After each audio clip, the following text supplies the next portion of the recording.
Hi hello friends, welcome to Samuvari designer. இன்றைக்கி என்ன new ஸ்டிச்சின்னு பார்த்துடலாமா? வாங்க வீடியோக்குள்ளே போகலாம். இன்றைக்கி நம்ம ஜர்தோசியை வச்சு எப்படி ஸ்டெம் ஸ்டிச் போகிறது அப்படின்றதான் பார்க்க போகிறோம். நீங்கள் ப்ரொஃபஷ்னலாக ஆரி ஒர்க் கற்றுக்கணும்னு நினச்சிங்கன்னா நம்ம சேனலை மறக்காமல் ஃபாலோ பண்ணிக்கோங்க. நான் போகிற வீடியோவை ரெகுலராக பார்த்தீங்கன்னா நீங்களும் ப்ரொஃபஷ்னலாக ஆரி ஒர்க் கற்றுக்க முடியும்.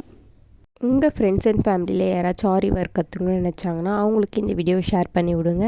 இப்போ வாங்க நம்ம வீடியோக்குள்ளே போகலாம். இப்போ ஃபஸ்ட்டு நம்ம தின் ஜர்தோசி தான் எடுத்திருக்கோம். இப்போ நான் என்ன சைஸில் எடுத்திருக்கேன்னு பார்த்தீங்கன்னா 3/4 இன்ச்சு சைஸில் தான் நான் ஜர்தோசியை கட் பண்ணி எடுத்துக்கிறேன். நம்ம ஜர்தோசி ஒர்க் பண்ணும்போது எப்பயுமே நம்மளுக்கு எந்த அளவுக்கு எவ்வளோ இன்ச்சஸ் தேவையோ அந்த அளவுக்கு நம்ம ஜர்தோசியை கட் பண்ணி எடுத்துக்கணும். இப்போ நான் எல்லா ஜர்தோசியும் நான் கட் பண்ணி எடுத்துக்கிட்டேன். இதுக்கு நான் சீவிங் த்ரெட் தான் யூஸ் பண்ணுறேன். நீடல் பார்த்தீங்கன்னா 14 துளிப் நீடலில் நம்பர் 14 0.5 mm. இப்போ வாங்க எப்படி போகிறதுன்னு சொல்கிறேன். ஸோ நம்ம எப்பயும் போகிற மாதிரி ஒரு குட்டி லாக் போட்டு தான் ஸ்டார்ட் பண்ணுறோம்.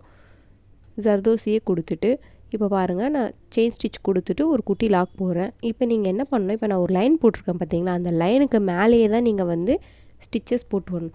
லைனை தாண்டியோ இல்லை இந்த பக்கமோ ஒர்க் பண்ணக்கூடாது. இப்போ நான் ஆல்ரெடி போட்டிருக்கேன் பார்த்தீங்களா ஒரு ஜர்தோசி ஸ்டிச்சு, அந்த ஸ்டிச்சுக்கு மிடில் நான் மேலே கொண்டு போய் ஒரு செயின் ஸ்டிச் கொடுத்துட்டு ஒரு குட்டி லாக் கொடுத்துட்டு கீழே கொண்டு மறுபடியும் அதில் ஜர்தோசி இன்செர்ட் பண்ணுறேன்னா இன்செர்ட் பண்ணிட்டு மறுபடியும் ஒரு செயின் ஸ்டிச் கொடுத்துட்டு ஒரு குட்டி லாக் போடுறேன். இந்த மாதிரி தான் நீங்கள் அடுத்தடுத்து ஜர்தோசியை வச்சு ஸ்டிச்சஸ் போட்டுகிட்டே வரணும். நீங்கள் நீடல் யூஸ் பண்ணும்போது அதை 90 டிகிரி வச்சு நீங்கள் பொறுமையாக லெஃப்ட் டு ரைட் ரொட்டேட் பண்ணிங்கன்னா மட்டும்தான் அந்த ஜர்தோசிலேருந்து அந்த த்ரெட்டு கரெக்டான லெவலுக்கு வரும். நீங்கள் ரொம்ப ஃபாஸ்ட்டாக பண்ணும்போது என்ன ஆகும்னு பார்த்தீங்கன்னா ஜர்தோசி ஒரு கம்பி மாதிரி ஸ்ப்ரிங் மாதிரி தான் இருக்கும். அது பிஞ்சிட்டு வந்துச்சுன்னா உங்களால் ஒர்க் பண்ணுறது கஷ்டமாக இருக்கும். அந்த நூலில் சிக்காயிட்டே இருக்கும். ஸோ ஜர்தோசி யூஸ் பண்ணும்போது ரொம்ப பொறுமையாகவே யூஸ் பண்ணுங்கள். உங்களுக்கு நல்லா ப்ராக்டிஸ் ஆன பிறகு நீங்கள் ஸ்பீடாக ஒர்க் பண்ணிக்கலாம். ஸோ இந்த மாதிரி தான் நீங்கள் போட்டுகிட்டே வரணும். இதை பற்றின உங்களுக்கு ஏதாச்சும் டவுட் இருந்தால் நீங்கள் கமெண்ட் பண்ணுங்கள்.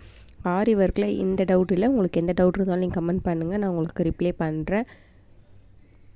அந்த மாதிரி இப்போ நீங்கள் ஒர்க் பண்ணும்போது ஜர்தோசி எங்கே கடைசியாக எண்ட் ஆகுதோ நீங்கள் அங்கே கிட்டவே நீங்கள் என்ன பண்ணணுன்னா அடுத்த ஸ்டிச்சஸ் கொடுக்க ஸ்டார்ட் பண்ணணும். நீங்கள் கொஞ்சம் லூஸ் விட்டு கொடுத்தாலும் இந்த மாதிரி உங்களுக்கு பர்ஃபெக்டாக வராது.